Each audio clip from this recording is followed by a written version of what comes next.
अस्सलाम वालेकुम नाजरीन। आप भी सोच रहे होंगे कि काज़मी साहब जो हैं वो ज़ियारत पे गए हैं तो स्टोरीज़ वहाँ भी पहुँच रही हैं। तो बिल्कुल ऐसे ही बात है। यहाँ पे दिन के टाइम पे बहुत ज़्यादा टेम्परेचर्स हाई होते हैं, तो इसलिए कोई भी एक्टिविटी नजफ़ में तकरीबन नामुमकिन होती है। वो 50 के करीब टेम्परेचर होता है।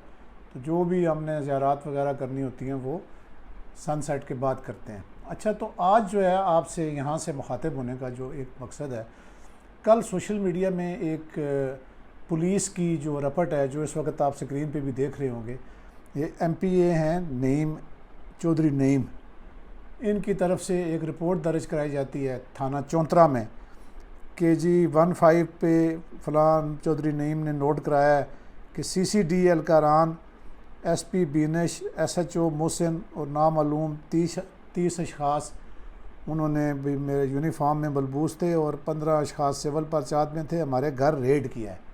अब इसका वो घर आप नोट कर लें, ये आपने देख लिया है। अब इसके आगे आपको मैं कुछ मनाज़र और दिखाना चाहता हूँ कि जिसमें आप वीडियोस में ये देखेंगे ना, आप बल्कि देख रहे होंगे स्क्रीन पे, तो आपको ये लग रहा होगा कि ये इंडिया और पाकिस्तान के दरमियान में जो वो है, जो बाउंड्री लाइन है, उसके ऊपर ये फायरिंग हो रही है। लेकिन मेरे प्यारे नाजरीन, ये उस पर ये फायरिंग नहीं हो रही। ये ब्लू वर्ल्ड सिटी नाम की एक सोसाइटी है जो नए एयरपोर्ट के इलाके में, अगर आप मोटरवे पे लाहौर से आएँ तो ये सोसाइटी जो है वो पड़ती है जहाँ पे एग्ज़िट है न्यू एयरपोर्ट का। तो ये वहाँ पे जो कब्ज़ा के लोग रखे हुए हैं ब्लू वर्ल्ड सिटी वालों ने, ये उन लोगों की चांद मारी इसको कहते हैं ना, पुलिस की ज़बान में और फ़ौज की ज़बान में।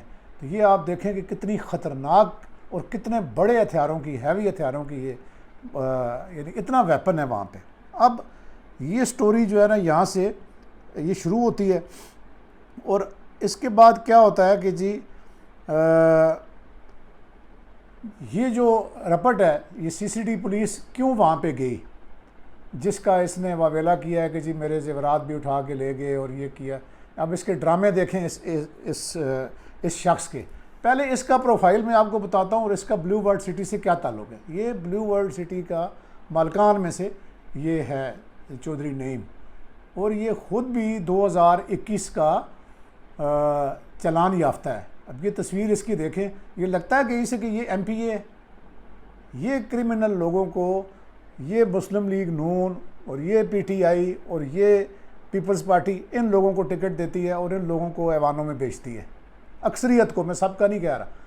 अच्छा, अब ये जो शख्स जिसके गले में पुलिस का ये कार्ड पड़ा हुआ है, आप देख रहे हैं, ये जनाब MPA चौधरी नईम साहब हैं। अब चूँकि ये MPA बने ही इसलिए हैं कि इनकी जो सोसाइटी है उसको कोई पूछ गिछ ना हो।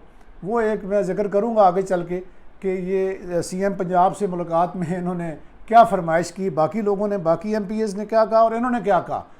लेकिन अब बात यहाँ से शुरू होती है कि एक कानून है जिसमें जो सिक्योरिटी कंपनीज ऑर्डिनेंस है या एक्ट है पंजाब का, उसके तहत ये होता है कि जो मकामी पुलिस है वो पूछ सकती है कि जी आपके पास सिक्योरिटी गार्ड्स कितने हैं, कौन सी सिक्योरिटी कंपनी है, वो उसका ऑडिट कर सकते हैं और उनका जो रिकॉर्ड है वो चेक कर सकते हैं। तो मकामी जो पुलिस है रावलपिंडी की, जो CPO पिंडी के मतहत है, वो तो ख्वाब खरगोश के मज़े ले रही है और ज़ाहिर है कि उसके पीछे आपको पता है कि क्या वजह होगी कि ब्लू वर्ल्ड सिटी का जो ये मालिक है, सो कॉल्ड, ये उनको ज़ाहिर है खिलाता पिलाता होगा कि जी आप आंखें बंद रखें, थाना चौंतरा अपनी आंखें बंद रखे। तो उन्होंने ये ज़हमत नहीं की। बहरहाल जो CCD की जो टीम है उन्होंने नोटिस दिया इस इलाके में जितनी भी कंपनीज वो ऑपरेट कर रही हैं, सिक्योर ये वाली जो रिहायशी कॉलोनियाँ हैं, जिनको क्या कहते हैं, हाउसिंग सोसाइटीज़, कि आपने जो गार्ड रखे हुए हैं वो कौन सी कंपनी के रखे हुए हैं और उनकी आप डिटेल्स दें। तो जो ब्लू वर्ल्ड है, इन्होंने ब्लू वर्ल्ड सिटी ने तकरीबन 500-550 लोगों की लिस्ट दी कि जी ये हमारे गार्ड्स हैं। अब जब वो लिस्ट लेके आ गए लिस्ट लेके चेक किया तो पता चला जी इसमें 66 हीनियस क्राइम्स के जो क्रिमिनल्स हैं वो इनके सिक्योरिटी उसमें हाउसिंग सोसाइटी में सिक्योरिटी के फ़राइज़ अंजाम दे रहे हैं। अब आप इससे खुद अंदाज़ा लगा लें कि इतने ख़तरनाक लोगों को सिर्फ सिक्योरिटी की गरज से तो नहीं रखा गया ना। ये जो अब आप डॉट्स कनेक्ट करें, ये जो फायरिंग की आप देख रहे हैं चांद मारी, ये कैसे हो रही है, और ये जो मैं आगे जाता जाऊंगा आपको इस MPA साहब की वो जो करिस्तानी है वो आपको नज़र आनी शुरू हो जाएंगी कि पीछे उन्होंने ये रिपोर्ट क्यों दर्ज कराई है थाना चौंतरा में कि जी मेरे घर से CCD की टीम जेवरात लेके चली गई है और ये लेके चली गई है। तो अब क्या होता है कि पुलिस जब चेक करती है रिकॉर्ड तो चेक करके वो दोबारा जाते हैं कि जी बुलाएं उन लोगों को, हम उनसे ब्रीफिंग करें, उनको इंटरव्यू करें। तो जब पुलिस जाती है कि जी आप इकट्ठे करें अपने एम्प्लॉइज़ को, तो वो जो 66 हैं जब उनके नाम पुकारती है तो उनमें जो 14 के करीब या 12 के करीब सिर्फ वो जो पेटी क्रिमिनल्स हैं जो छोटे छोटे केसेस में वो तो वहाँ से मिल जाते हैं, लेकिन बाकी जो हैं 40-50 के करीब वो गायब पाए जाते हैं। अब ज़ाहिर है कि पुलिस के अंदर भी काली बेड़ें होती हैं, किसी ने उनको या तो इतला की, ज़ाहिर है इन लोगों के इतने ज़्यादा अंदर ये इंटरेस्ट होते हैं, ये जो कब्ज़ा माफिया वाले होते हैं, तो ये जो लोग हैं ये वहाँ से गायब। अब जो CCD की टीम है वो वहाँ पे जो डेरा बना हुआ है वहाँ जब रेड करते हैं पता चलता है कि जी वहाँ पे भी इन्होंने बंदे रखे हुए हैं।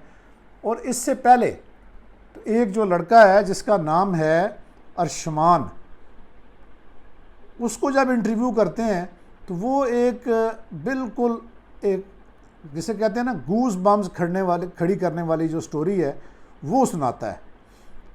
वो क्या कहता है कि जी अरशमान आशिर क्या कहता है कि जी मैं यहाँ पे काम करता हूँ 18,000 रुपये पे एज ए कुक, और मैं DG खान का रहने वाला हूँ।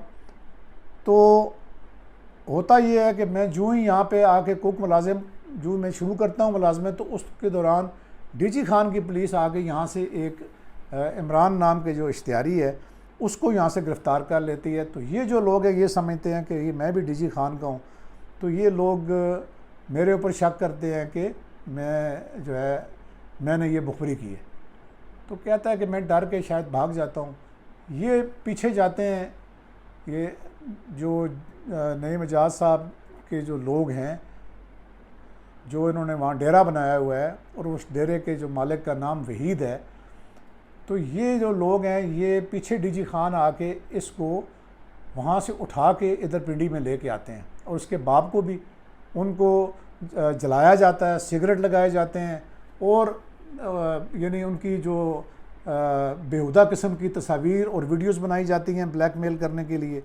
और ये कहा जाता है कि अगर तुम यहाँ से अब गए तो फिर तुम्हारी बीवी और बेटियों को भी अगवा कर लेंगे, तुम्हारी बहनों को अगवा कर लेंगे और जितनी चीज़ें हैं वो भी तुमसे छीन लेंगे।